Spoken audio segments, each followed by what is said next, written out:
Na verdade, eu sou socióloga, né? Trabalhei com pesquisadora, trabalhei com pesquisa desde a faculdade e participei ativamente do movimento de anistia, e isso me fez ficar muito próxima a várias das pessoas que conceberam, que tiveram a iniciativa do projeto Brasil Nunca Mais.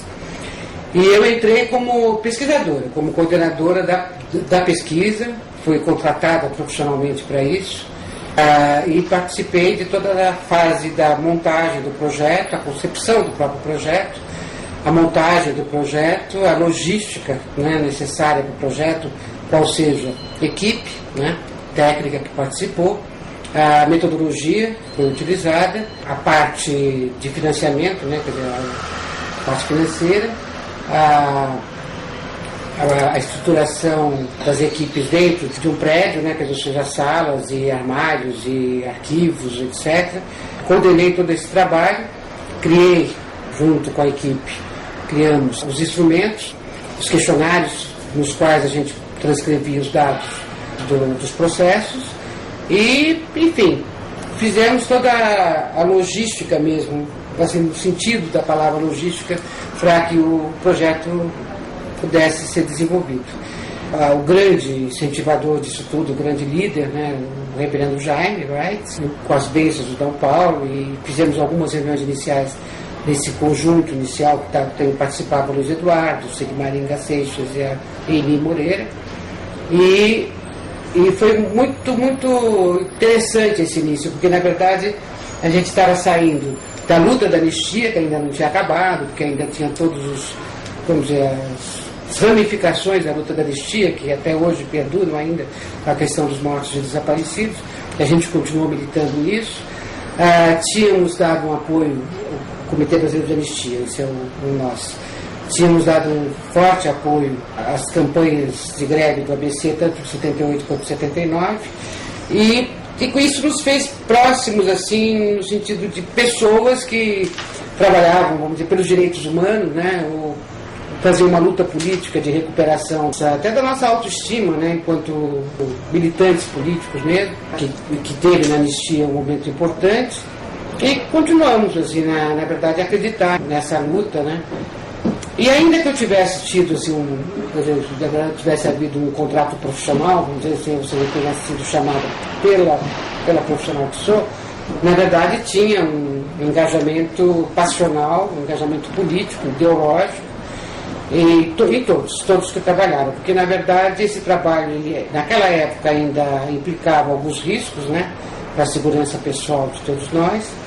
a segurança do próprio projeto, a segurança de que essa memória que a gente estava retirando dos processos pudesse estar em um local seguro.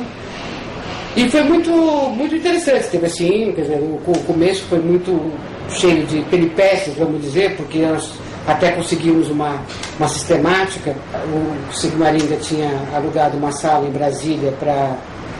onde tinha uma máquina Xerox para xerocar os processos, e eles conseguiram, os advogados conseguiram a adesão de todos os demais advogados de presos políticos que tinham essa militância profissional, para poder até no STM, né, retirar os processos, deixar o tempo que podia ficar com o advogado, ele era xerocado e vinha para São Paulo, grandes caixas em ônibus de Brasília a São Paulo. A gente pegava essas caixas, levava para o local onde o projeto era desenvolvido, e com isso, quer dizer, a gente tinha uma pressa de conseguir ter xerox de todos os processos, né, se todos os processos fossem microfilmados, e ao mesmo tempo então a gente retirava para esses questionários as perguntas, as questões mais importantes para, vamos dizer, dar uma certa reduzida, né, sintetizar um pouco o que estava dentro dos processos. E com isso a gente acabou trabalhando, quer dizer, o trabalho foi um trabalho longo, né, de alguns anos. Eu participei mais ou menos um ano, quer dizer, eu coordenei esse trabalho. Depois, por razões pessoais, também profissionais, eu deixei para continuar fazendo outras coisas na minha vida, mas já com um projeto totalmente andado, caminhado e bem desenvolvido. Cumpri uma parte importante, eu acho, importante porque teve que inventar várias coisas para poder sustentar o projeto. Mas a questão do financiamento era uma questão muito difícil, muito complicada. Quer dizer, como receber o dinheiro, como pagar, enfim, tudo isso tudo envolvia riscos, né? Tudo envolvia riscos, mas só que também, por outro lado, uma grande paixão de todas as pessoas que estavam fazendo o trabalho. Então, acho que basicamente, acho que o pessoal tem a testemunhar isso, ou seja, o início do trabalho, o seu desenvolvimento, pessoas extremamente competentes, e era uma coisa também dolorida, né, porque você acabava encontrando coisas do processo que você já sabia, mas que revivenciar também era difícil. Eu fiquei particularmente impressionada com uma coisa que até então eu não tinha me dado conta, porque embora todo o processo, vamos dizer, da resistência pós-68, né, eu tivesse vivido pessoalmente, então praticamente não havia nenhuma informação que eu já não tivesse, mas eu me surpreendi, vamos dizer assim, com os processos logo pós-64. Então, assim, a gente acabou descobrindo, que a gente pegou todos os processos que estavam no STM, a força da resistência militar ao golpe militar. Quer dizer, foi um dado até muito interessante, que não tem a ver com toda a violação dos direitos humanos que aconteceu depois, que é uma coisa tão bárbara e tão forte, que acaba sendo, vamos dizer, essa coisa principal do projeto Brasil Nunca Mais. Mas essa outra coisa que era assim, descobri que nos meses subsequentes ao golpe de 64, já aconteceram, né, no mundo, vamos dizer assim, uma quantidade enorme de motins de marinheiros, embarcados, fuzileiros e tal, que se amotinaram contra o golpe de 64, que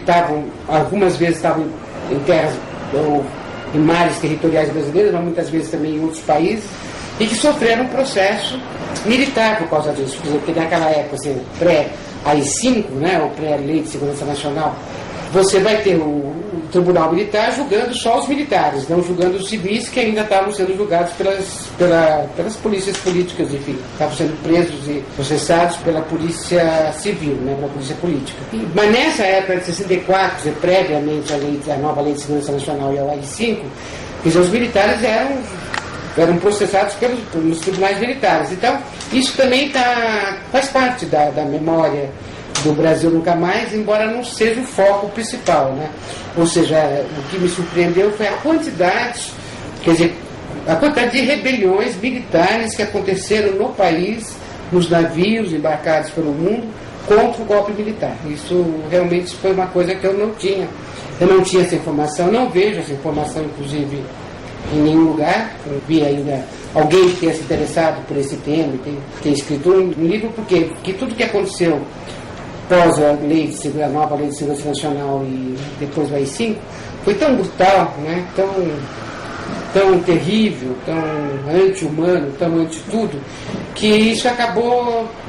acho que tomando toda a nossa atenção, todos os nossos sentimentos também, né? Mas eu só estava querendo resgatar a importância do projeto no levantamento de toda a resistência ao golpe de 64, do ponto de vista dos militares e, evidentemente, dos civis também. Quando foi publicado o livro, né, acho que teve aí eu estava como espectadora já, né? Foi teve uma magnitude, né, uma importância assim, fantástica. E, para mim, assim, quer dizer, isso é uma coisa meio individual, mas para mim assim, sempre foi muito confortável pensar que tudo aquilo que estava, aqueles horrores todos que estavam nos processos, tal, e que a gente pegava, né? Que isso tudo estava em local seguro, ou seja, que na verdade essa memória jamais iria se apagar. Então isso para mim assim tinha um valor. E aí quando foi publicado, foi divulgado e tal, aí fiquei muito contente, muito feliz, porque aí já se podia dizer, né, que havia uma dose razoável de democracia no país, que permitiu que houvesse a publicação, que houvesse a distribuição, que as pessoas pudessem comprar o livro, levar para casa, ler, né, o livro síntese e consultar, né, todos os livros e tal em biblioteca. Quer dizer, já foi um alívio muito grande. E principalmente o prazer de saber de estar contribuindo, né, de saber, ter consciência plena da contribuição que estava se fazendo para esse marco, né, para que isso ficasse guardado e pela a